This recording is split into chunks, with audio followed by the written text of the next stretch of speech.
बात उस पड़ोसी की जहां अब जिंदगी पटरी पर है और बदलते माहौल में भारत के प्रधानमंत्री नरेंद्र मोदी ने नेपाल को लेकर अभी से भविष्य के लिए शुभकामनाएं दी हैं, जो कहीं ना कहीं विकास के आयामों के लिए बूस्टर डोज की तरह काम करने वाला है।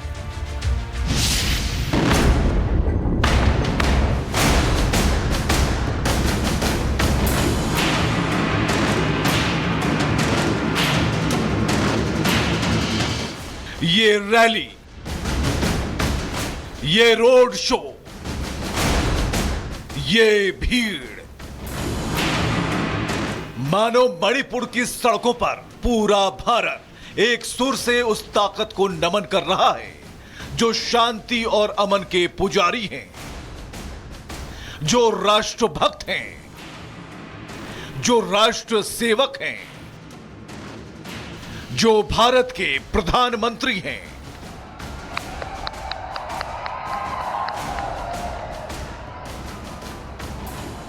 मणिपुर जो समृद्ध प्राकृतिक विरासत और हरियाली के बीच कभी बहते खून और बढ़ती हिंसा का पर्याय था, वहां शांति दूत पीएम मोदी का आगमन पूरे मणिपुर की जनता के लिए विकास की सौगात है। मणिपुर की जमीन से जनता को विजय संबोधन का आभास कराते पीएम मोदी ने नेपाल की हिंसा के बाद पहली बार ऐसा संदेश दिया जिसे सुनकर नेपाल की जनता ठहर सी गई। नेपाल के युवाओं में आशा की नई किरण का संचार हो गया। पीएम मोदी ने मणिपुर की धरती से नेपाल को भारत का घनिष्ठ मित्र बताया, करीबी दोस्त कहा, तो साझा इतिहास और आस्था की मजबूत डोर से बंधे बंधन की याद दिलाई। हिमालय की गोद में बसा नेपाल भारत का एक मित्र है, करीबी दोस्त है। हम साझा इतिहास से जुड़े हैं, आस्था से जुड़े हैं, साथ मिलकर आगे बढ़ रहे हैं। अंतरिम प्रधानमंत्री सुशीला कार्की को बधाई देते हुए नेपाल के इतिहास में पहली महिला पीएम को महिला सशक्तिकरण की राह में सबसे महत्वपूर्ण कदम बताया। श्रीमती सुशीला जी को हार्दिक बधाई देता हूं।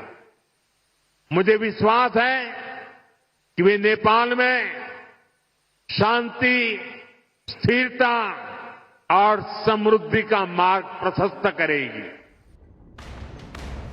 भारत और नेपाल सिर्फ पड़ोसी नहीं बल्कि अनंत समानताओं के प्रतीक देश हैं, जहां प्रकृति, शांति, सहयोग और सनातन साथ साथ चलते हैं। बेटी और रोटी का रिश्ता जिस देश के साथ हो, वहां हो रही हिंसा से भारत भी चिंतित था। सरकारी संपत्तियों का नुकसान और जलता नेपाल भारत के लिए उतना ही दर्दनाक था, लेकिन अब माहौल शांति की तरफ अग्रसर है। अब भारत का संदेश नेपाल की चिंताओं को कम करने वाला है। एक बेहतर कल के साथ नेपाल के विकास पथ पर भारत के पीएम का संदेश राष्ट्र सर्वोपरि का उद्घोष कर रहा है। पीएम मोदी ने शांति के बीच समाधान और खुद को तलाशते नेपाली युवाओं के एक वीडियो का जिक्र किया, जिसमें नेपाल के युवा सड़कों की सफाई करते देखे गए। पीएम मोदी ने इसे नेपाल के पुनरुत्थान का संकेत बताया। नेपाल के युवक युवतियां नेपाल की सड़कों पर सफाई और रंग रोगन का काम बड़ी मेहनत और पवित्रता के भाव से करते हुए देखे जा रहे हैं। सोशल मीडिया पर आ रही उनकी तस्वीरें मैंने भी देखी है। उनकी ये सकारात्मक सोच न केवल प्रेरणादायक है, बल्कि ये नेपाल के नवोदय का स्पष्ट संकेत भी है। नेपाल की अंतरिम पीएम सुशीला कार्की का भारत के साथ अनूठा संबंध रहा है।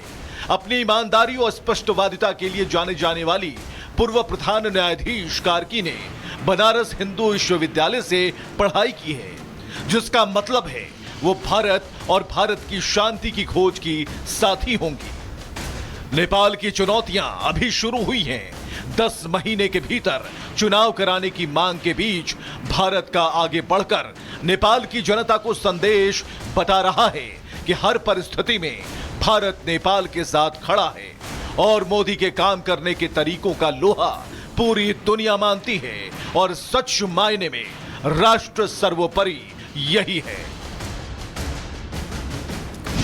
बात उस पड़ोसी की जहां अब जिंदगी पटरी पर है और बदलते माहौल में भारत के प्रधानमंत्री नरेंद्र मोदी ने नेपाल को लेकर अभी से भविष्य के लिए शुभकामनाएं दी हैं, जो कहीं ना कहीं विकास के आयामों के लिए बूस्टर डोज की तरह काम करने वाला है।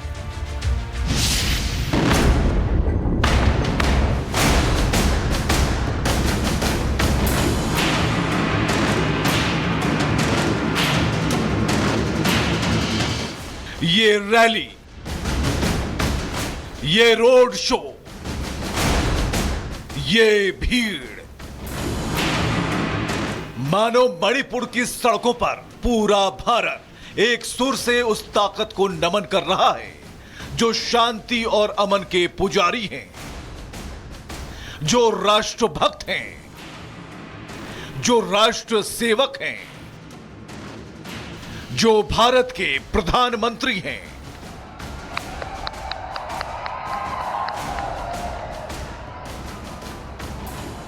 मणिपुर जो समृद्ध प्राकृतिक विरासत और हरियाली के बीच कभी बहते खून और बढ़ती हिंसा का पर्याय था, वहां शांति दूत पीएम मोदी का आगमन पूरे मणिपुर की जनता के लिए विकास की सौगात है। मणिपुर की जमीन से जनता को विजय संबोधन का आभास कराते पीएम मोदी ने नेपाल की हिंसा के बाद पहली बार ऐसा संदेश दिया जिसे सुनकर नेपाल की जनता ठहर सी गई। नेपाल के युवाओं में आशा की नई किरण का संचार हो गया। पीएम मोदी ने मणिपुर की धरती से नेपाल को भारत का घनिष्ठ मित्र बताया, करीबी दोस्त कहा, तो साझा इतिहास और आस्था की मजबूत डोर से बंधे बंधन की याद दिलाई। हिमालय की गोद में बसा नेपाल भारत का एक मित्र है, करीबी दोस्त है। हम साझा इतिहास से जुड़े हैं, आस्था से जुड़े हैं, साथ मिलकर आगे बढ़ रहे हैं। अंतरिम प्रधानमंत्री सुशीला कार्की को बधाई देते हुए नेपाल के इतिहास में पहली महिला पीएम को महिला सशक्तिकरण की राह में सबसे महत्वपूर्ण कदम बताया। श्रीमती सुशीला जी को हार्दिक बधाई देता हूं।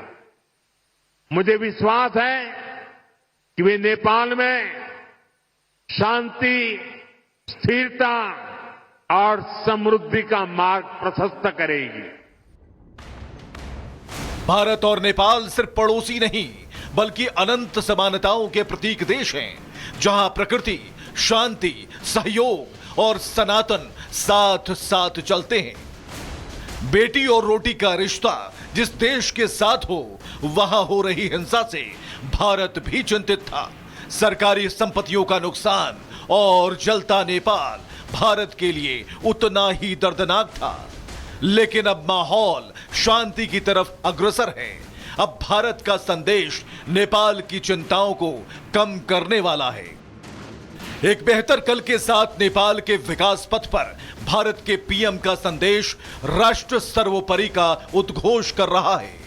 पीएम मोदी ने शांति के बीच समाधान और खुद को तलाशते नेपाली युवाओं के एक वीडियो का जिक्र किया, जिसमें नेपाल के युवा सड़कों की सफाई करते देखे गए। पीएम मोदी ने इसे नेपाल के पुनरुत्थान का संकेत बताया।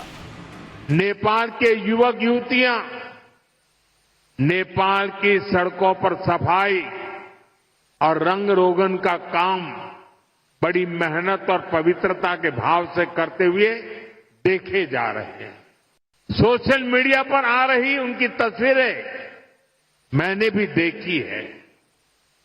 उनकी ये सकारात्मक सोच न केवल प्रेरणादायक है, बल्कि ये नेपाल के नवोदय का स्पष्ट संकेत भी है। नेपाल की अंतरिम पीएम सुशीला कार्की का भारत के साथ अनूठा संबंध रहा है। अपनी ईमानदारी और स्पष्टवादिता के लिए जाने जाने वाली पूर्व प्रधान न्यायाधीश कार्की ने बनारस हिंदू विश्वविद्यालय से पढ़ाई की है, जिसका मतलब है वो भारत और भारत की शांति की खोज की साथी होंगी। नेपाल की चुनौतियां अभी शुरू हुई हैं। 10 महीने के भीतर चुनाव कराने की मांग के बीच भारत का आगे बढ़कर नेपाल की जनता को संदेश बता रहा है कि हर परिस्थिति में भारत नेपाल के साथ खड़ा है और मोदी के काम करने के तरीकों का लोहा पूरी दुनिया मानती है और सच मायने में राष्ट्र सर्वोपरि यही है।